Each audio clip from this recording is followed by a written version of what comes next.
Hey guys, it's Sam from the Learning Studio here, and I'm going to give you 3 quick proofs of Pythagoras' theorem. So one of the main things that separates maths from the other sciences is that in maths we provide absolute proof of our statements. So what this means is that there is no doubt about the truth of Pythagoras' theorem. It's not built up on examples. Okay? It's not something that we just observed happening for every right-angled triangle and so we just assume it will always work. We can show it works for every single right-angled triangle. And in fact, there's lots of ways we can do this. I'm going to show you 3 of them today. So before we jump into the proofs, I'll tell you exactly what Pythagoras' theorem says. So if you haven't seen it before, Pythagoras' theorem relates the side lengths of a right-angled triangle. So if we have a right-angled triangle with side lengths A, B, and C, where C is the longest side, the hypotenuse, then Pythagoras' theorem tells us that C squared is equal to A squared plus B squared. So this is a pretty cool result, especially the first time you see it, right? This is telling you that if you know A and B, and you know that this is a right angle, then you can work out the length of C. Okay? In fact, if you know any 2 sides in a right angle triangle, this will help you work out the other side. So how do we know that this formula will work for every single right angle triangle? Well, we're going to give 3 different proofs. So the first one is probably my favorite. We're going to construct a square using this same triangle. Okay, so I have another triangle here. This is A, B, and C. Okay, I'm going to put another one here. Okay, so that length is A, B, and that's another C. Okay, and finally we have another final one here. Alright, and so what we've constructed here is sort of 2 squares. And now what we're going to do is just calculate the area of those squares. Okay, so for the large square, you can see that the side length is just A plus B. Okay, so if I want the area of that square, it's going to be A plus B squared. Right, you just multiply the length by the width of your square. Okay, another way I can calculate this is by adding up the area of these 4 triangles and then adding the square in the middle. Okay, so if I do it this way, I get this for the area. So the area of a triangle is a half the base times the height. So it's a half AB. And we've got 4 of those. And then we have this square in the middle that has side length C, so its area is C squared. Alright, and now these things are supposed to be equal, and so the only sort of hard part here is that I need to know how to expand this. Okay, so there's a little bit of algebra here, but you should have seen that this expands to give you this. And so finally, these 2 things have to be equal, right?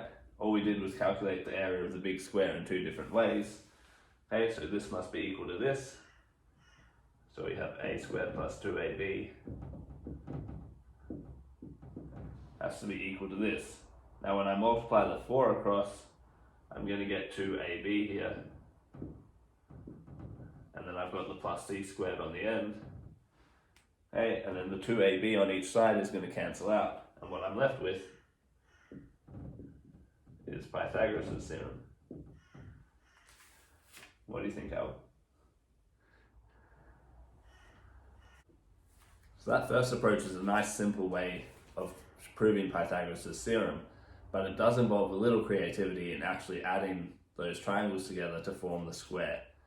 So in this second method, we're going to just use the triangle itself. Okay, we're not going to add anything onto it, and we're not going to use areas to get Pythagoras' theorem.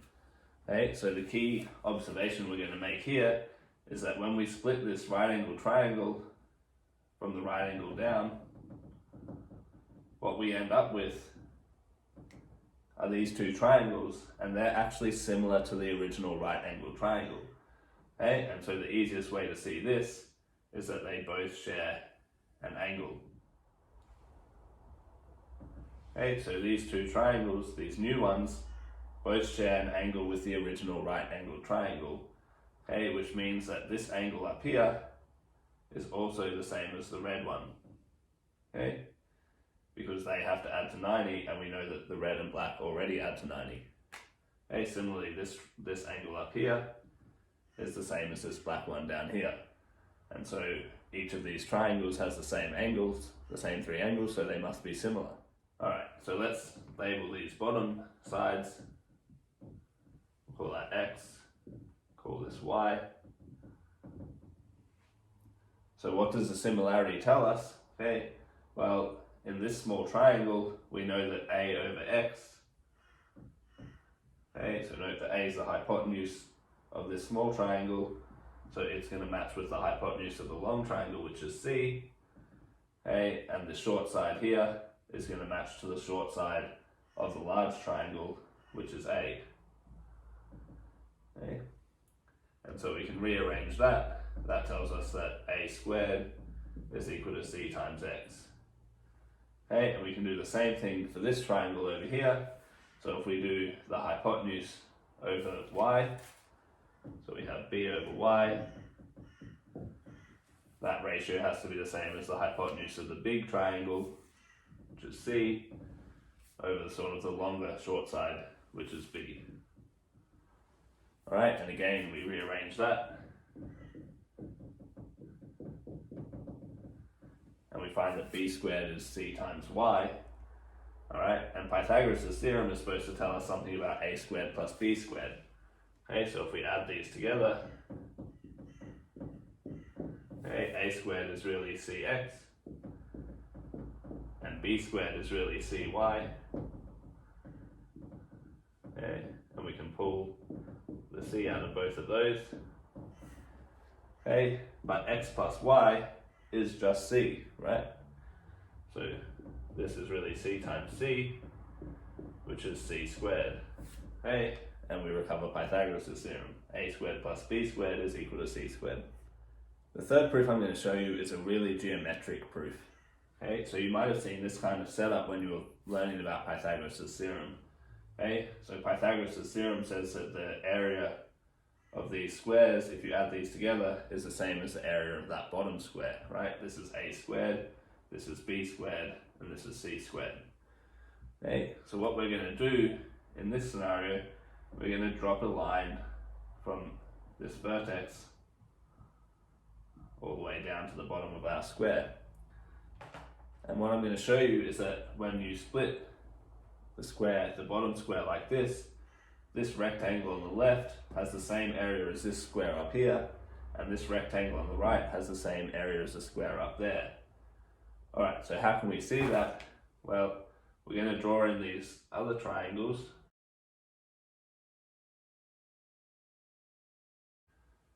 Alright, and I'm going to show you that those two triangles are actually the exact same triangle. Okay, so the first thing to note, okay, is that this angle here in this triangle is the same as this angle here in this triangle, right? So they both have this common angle. It's 90 plus that middle bit in there. Okay, same here, it's 90 plus that middle bit in there. All right, and these triangles also share a lot of common edge lengths, right? This edge length here has length C.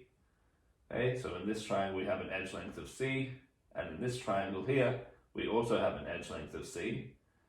Okay, and the other edge of this triangle has edge length B, and similarly in this triangle we have another edge length B here. Okay, so because these triangles have two sides and the included angle exactly the same, those two triangles are congruent. Okay, which means that they have the same area. Okay, so what's the area of these two triangles? Well, if we look at this top one to start with, we can think of this as the base of our triangle. Okay, and so then if that's our base, the perpendicular height of our triangle is actually this length here, right? Because that matches up with the end of the triangle here.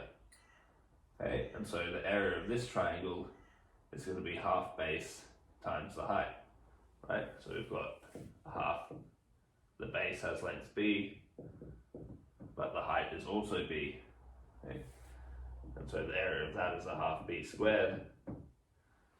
All right, and the area of this triangle here, so here we're going to think of C as being the base of the triangle, okay? and then the height of the triangle is this distance here, okay, which we'll call h. Alright, so that's the height of this triangle. And so again, the area of this triangle is going to be a half the base, which is c, times the height. Okay.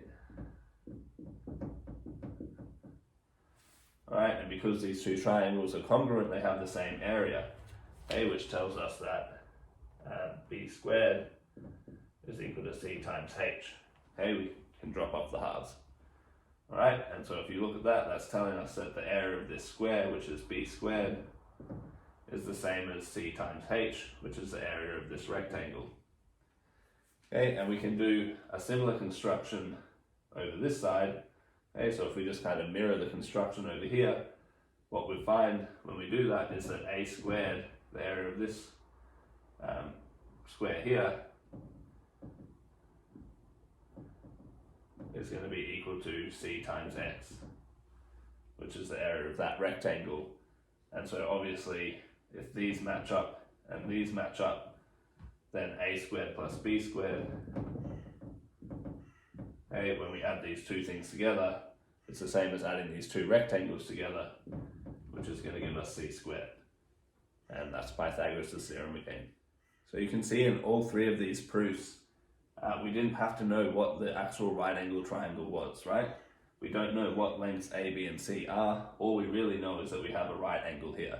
And that lets us do all the geometry, it lets us do the area arguments, it lets us do the similarity arguments in the second one. And so we know that no matter what right angle triangle you're given, this will always work. Okay? That's why Pythagoras' theorem is still true today. No one's going to come up with a better theory. No one's going to find a right angle triangle that it doesn't work for. It works for every single right angle triangle, and we can absolutely prove it. If you'd like to know more about math, visit our website. The link is down below.